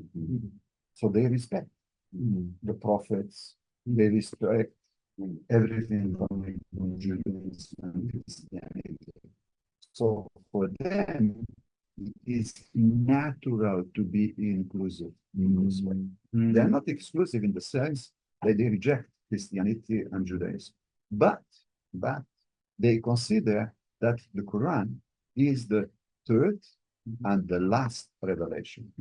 So it means after this one, there is no more revelation. So in that sense, they consider that it is the perfection of the first two monotheisms. This is why should they need to change? They're already perfect. So there is no need to change. So they are inclusive because they look at the origin of it. But since it is the last revelation, And since the Prophet Muhammad is the perfect man, why should we change? We just continue with something which is perfect. So they're inclusive, but they believe that they are perfect. Okay, so this is one thing that we can have. Now, the second thing is Islam, contrary to the Christians, they don't have an organized religion. There is no hierarchy. There is no undisputed leader. In Orthodoxy, you will have the patriarch. In Catholicism, you will have the Pope. But here, you don't have the patriarch. You don't have the Pope. Why so? It is because Islam means submission. So it means submitting to the will of Allah. So it means that you are in direct contact with Allah. There is, which is represented by the church. But concerning Islam, there is no interception. So what does it mean? We have 1.7 billion Muslims in the world. They may have their own approach. There is no unique approach. So when it comes to innovation, in fact, innovation will not come from the Muslim countries. It will come from Western countries where Muslims live, because they live in Japan and they see what is happening in Japan. So they're questioning themselves. Can we do the same thing? You're talking about the blockchain, or you're talking about the crypto, you're talking about everything. There's people, they live in New York. They work in finance. Muslims working in finance. They see crypto and blockchain. They're saying,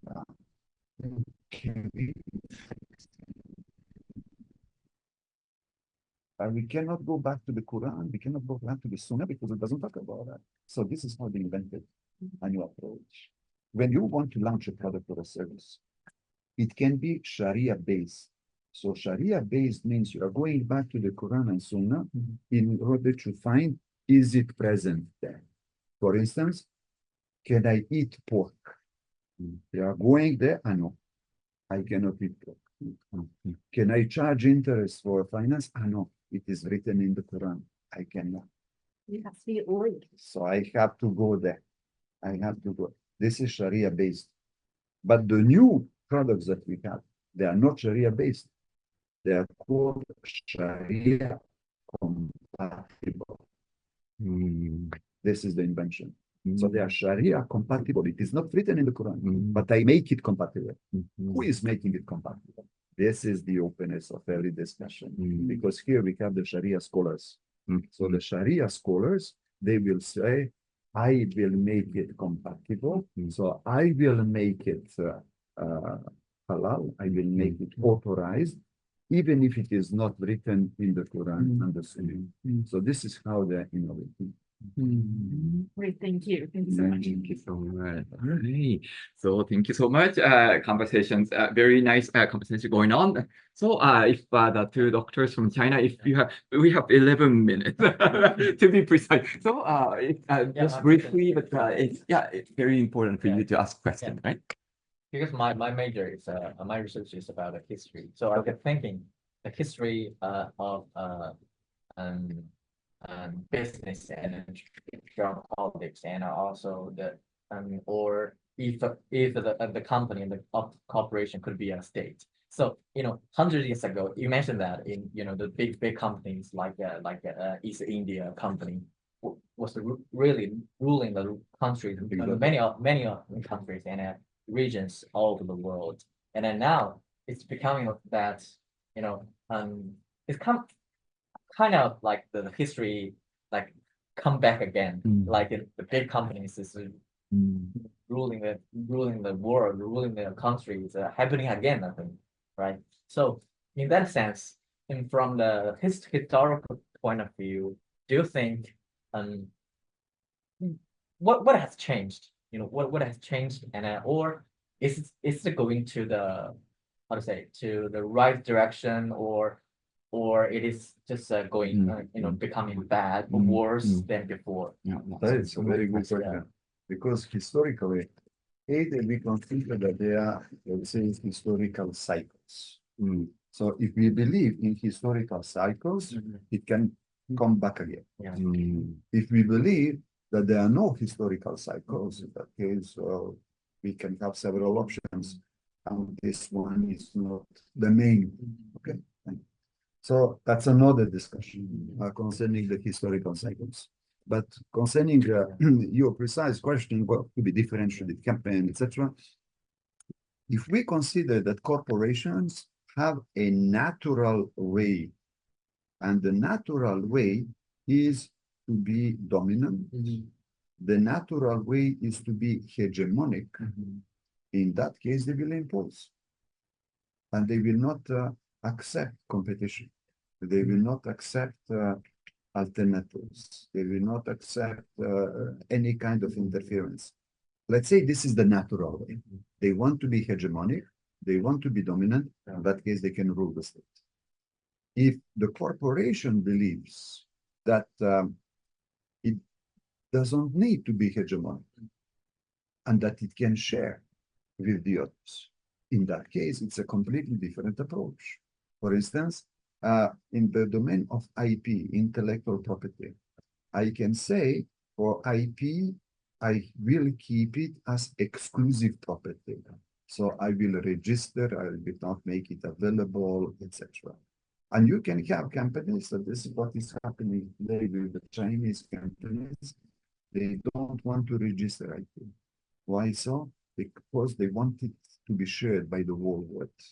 And they don't want, especially poor countries, to pay for that. So it's a completely different approach. So in that case, it is not hegemonic. It is something which is coming from the sharing economy.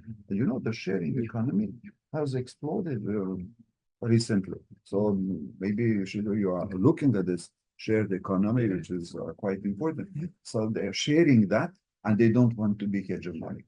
So I cannot look at the crystal ball in order to see what may happen in the future. But what is happening is that the companies which are in the IT sector, would it be Meta, would it be Amazon, would it be the others, they have a tendency to be hegemonic. They want to dominate. So they are not really willing to share. So we have to wait other companies coming on the market which are willing to share. So when they are willing to share, they don't want to rule. If you want to dominate, ultimately, you have to rule. And you will not stop at business. You will enter politics. You will do something else. So in the past, we used to have this with lobbying. So all the corporations, they use lobbying. This is not a problem to influence for them. But now with Musk, he actually wants to rule. It's completely different. We did not have this in the past. The biggest company in the world is Walmart. They're making $600 billion a year. But the owners of Walmart, they don't want to rule the United States or the world. Elon Musk wants. Like he wants. So that's a completely different thing. So maybe if we have 10 people like Elon Musk, okay, let's talk about Jack Ma. You know Jack Ma. What happened to him? And Alibaba. What happened to him? Jack Ma? Just kind of how to say restricted, He disappeared. Rumor said that he was in Japan. So he disappeared and he reappeared in Japan. I was saying, what is happening?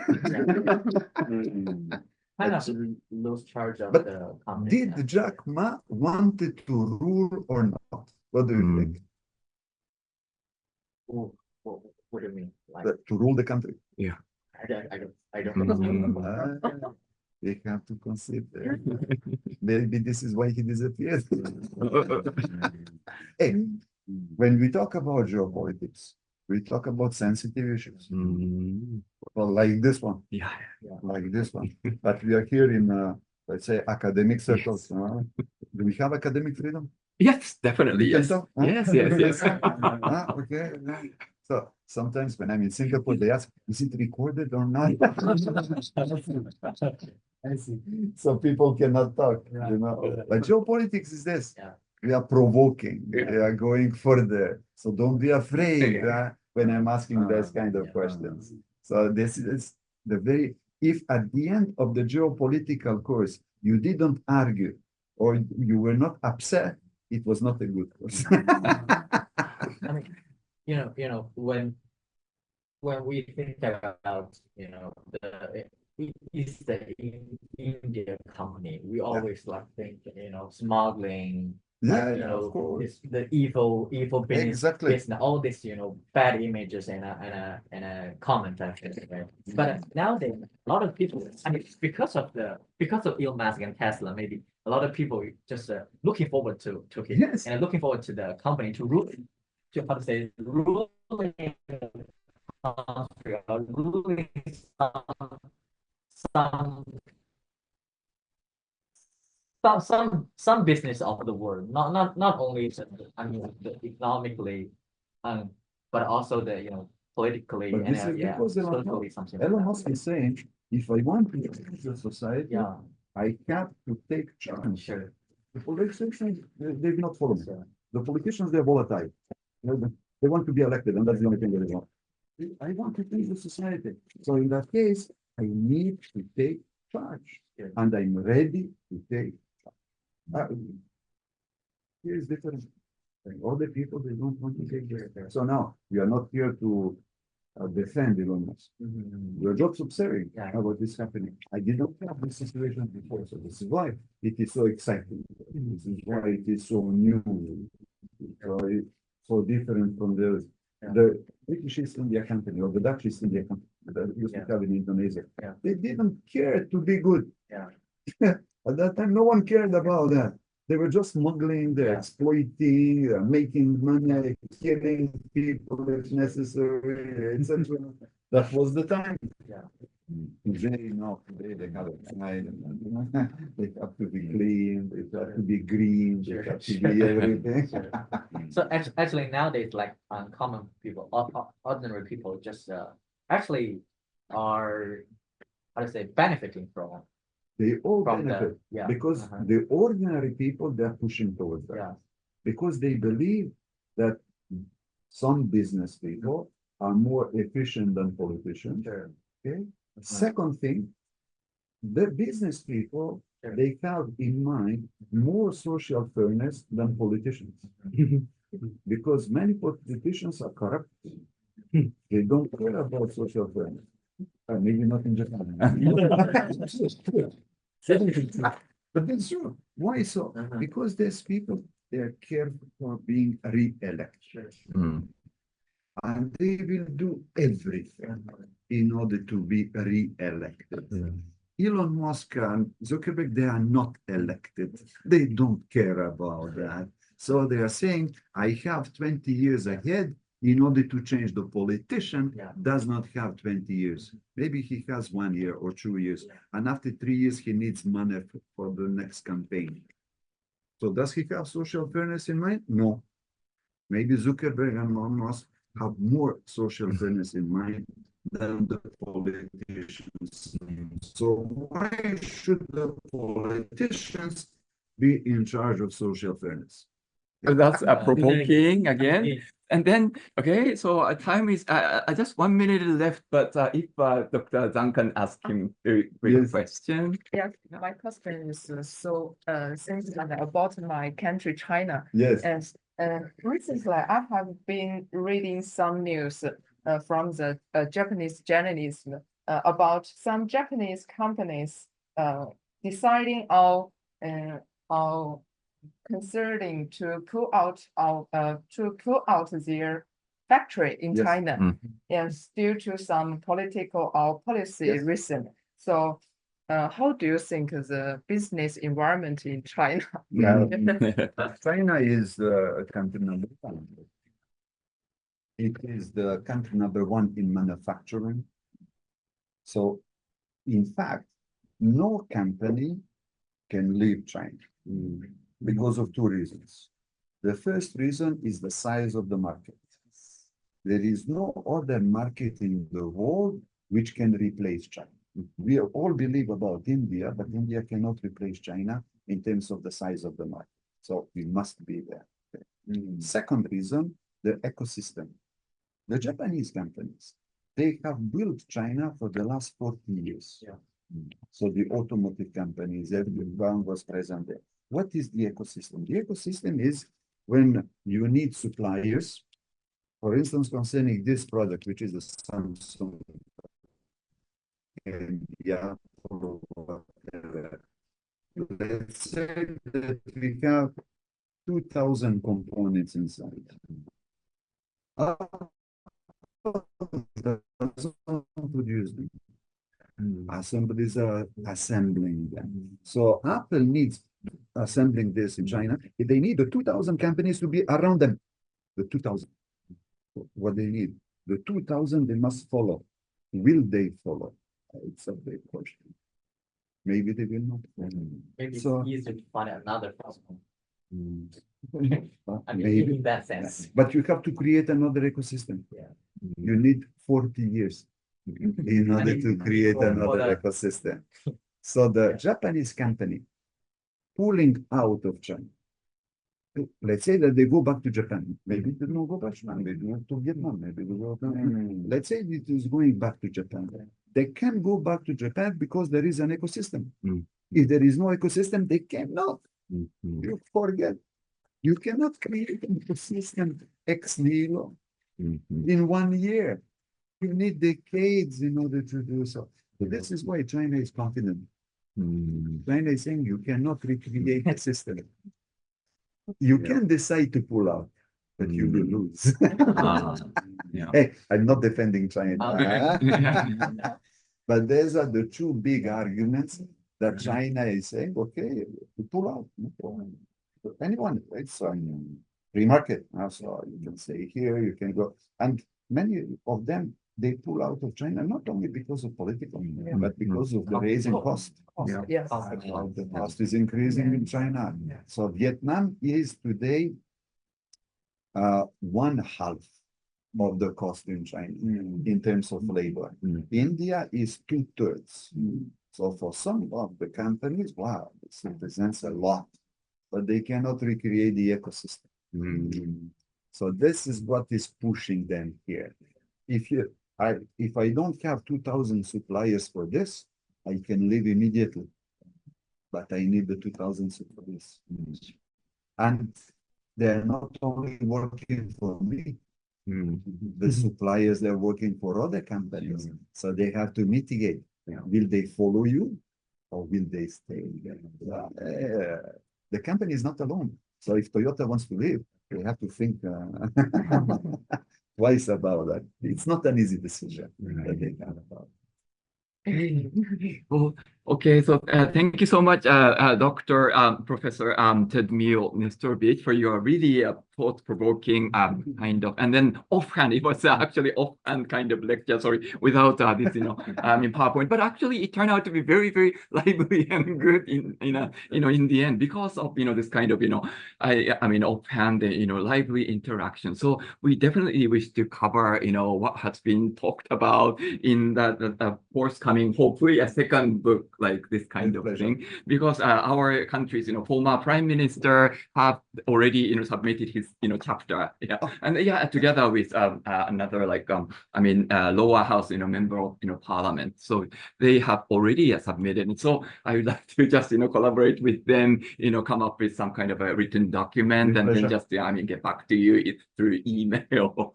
For a second type of, book like this, and if everybody else can collaborate, that would be very much appreciated. So with that, and thank you so much, Dr. Alfonso Torero. So the former part has been online, but the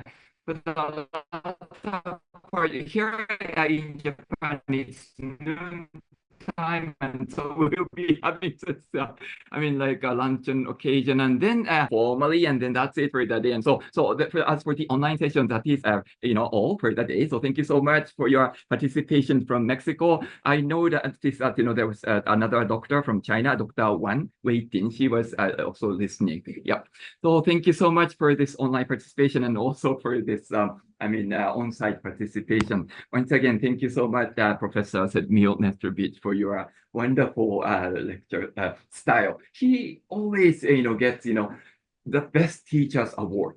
So that's why, the style was very engaging. And so, he was exempted from participating in this, Best Teachers Award, because if he runs for that Teachers Award thing, he will always win the award. And so please do not. So that's what I heard from his son. Yes. Anyway.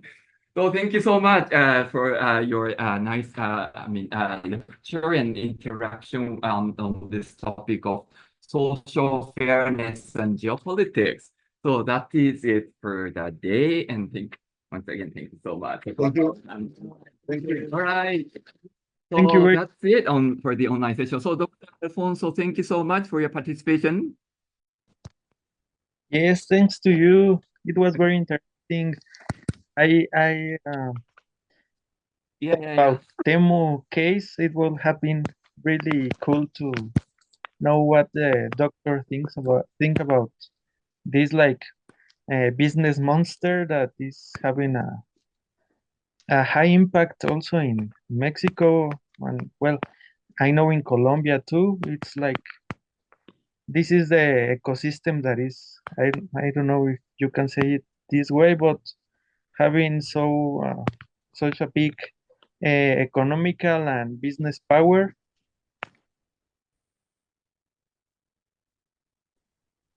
But well, it's just a case of an enterprise that I think it's a great representation of Chinese power in business.